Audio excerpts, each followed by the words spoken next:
اگه میخوای یکی از جذاب‌ترین دوره‌های علمی یوتیوب رو تماشا کنی، این ویدیو رو تا آخر نگاه کن، چون قراره بهت بگم دوره جامع زبانشناسی چیه، به چه دردی میخوره، از چه بخشایی تشکیل شده و مخاطباش کیان.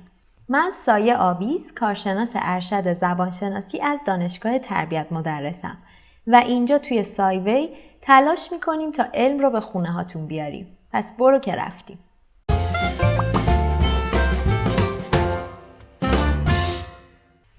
یه دوره آموزشی مقدماتی اما جامع براتون تدارک دیدم که مثل و مانندش نیست. گشتم نبود نگرد نیست.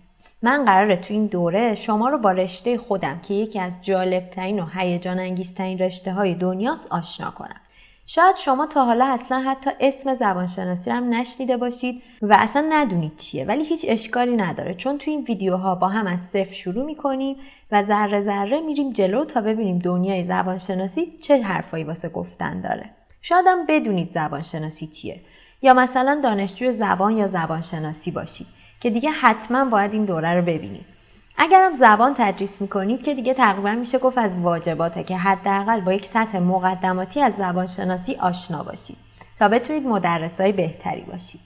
مخاطب این دوره هر کسیه که دلش میخواد به پدیده جذاب و پیچیده زبان دقیق تر نگاه کنه.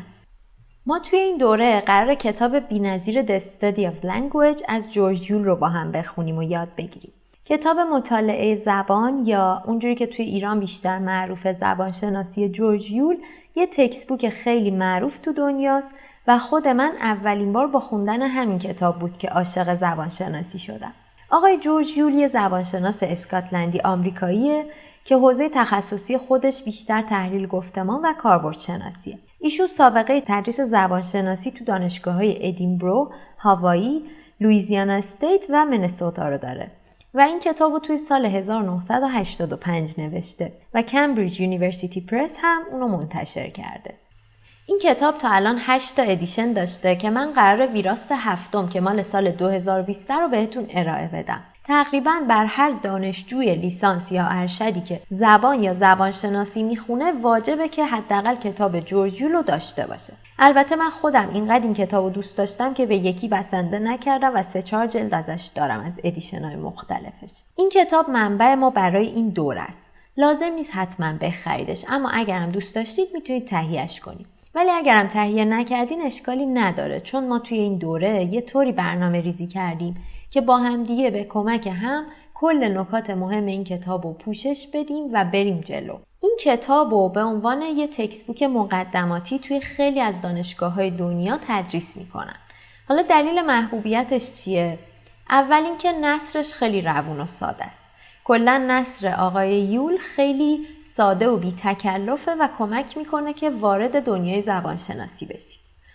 دلیل بعدی که این کتاب جذابه اینه که اسکلت هوشمندانه‌ای داره و خیلی ساختارمند و مناسب نوشته شده.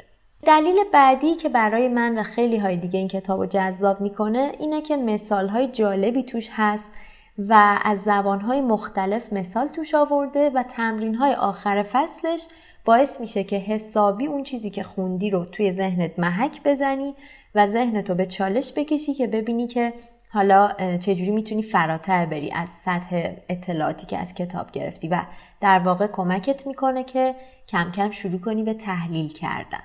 یه دلیل دیگه‌اش که خیلی جذابش میکنه اینه که تقریباً اکثر حوزه‌های مهم زبانشناسی رو پوشش داده و خلاصه یه شروع خیلی خوب برای مطالعات جدی‌تر توی این حوزه است. خیلی خوشحال میشم که با من همراه بشی تا کتاب مطالعه زبان رو با هم مطالعه کنیم. یادت باشه که با لایک و کامنت و حمایت‌های تو انگیزه میگیریم تا محتوای بهتری به دستت برسونیم. پس لطفاً اگر سابسکرایب نکردی همین الان به جمع همراهای سایوی اضافه شو و اگر از همراهای قدیمی مونی نظرت رو راجع به ویدیوها بهمون بگو و رسانه علمی سایوی رو به اطرافیانت معرفی کن. سایوی مسیری علمی برای زندگی کردنه و خیلی خوشحال میشیم که آدم‌های بیشتری کنارمون باشن. کتاب جورج یول 20 تا فصل داره و من هم دوره جامع زبانشناسی رو بر اساس همین 20 تا فصل تنظیم کردم تا توی این 20 گام مهم از ریشه و منشأ زبان شروع کنیم، به زبان حیوانات و انسان بپردازیم، به آواهای زبان و الگوهای آوایی زبان برسیم، در مورد واژه‌سازی، صرف، دستور زبان، نحو و معنی شناسی با هم دیگه صحبت کنیم، از دنیای جذاب کاربردشناسی و تحلیل گفتمان بگیم، وارد دنیای جذاب علوم اعصاب و زبان و مغز بشیم، به این برسیم که فراگیری زبان اول و فراگیری یا یادگیری زبان دوم به چه شکل هست، در مورد حرکات و ایما و اشاره ها و زبان های اشاره در دنیا با هم صحبت کنیم، در مورد زبان نوشتار یا خط گپ بزنیم و تاریخ و دگرگونی زبان، گوناگونی جغرافیایی در زبان، گوناگونی اجتماعی در زبان و ارتباط بین زبان و فرهنگ رو هم با هم دیگه بررسی کنیم. همونطور که گفتم این کتاب مقدماتی اما جامع. یعنی چی؟ یعنی با خیلی از حوزه‌های جذاب زبانشناسی آشناتون میکنه اما به شکل ابتدایی. یعنی خوندن این کتاب برای زبانشناس شدن کافی نیست، اما یه شروع خیلی خیلی خوبه. کسی چه میدونه، شاید تو هم مثل من با این کتاب وارد دنیای زبانشناسی شدی و مسخ دنیای کلمات و جملات و آواها و معنا و مفهوم و همه چیزای جذابی که توی این دنیا وجود داره. ممنون که همراهمی.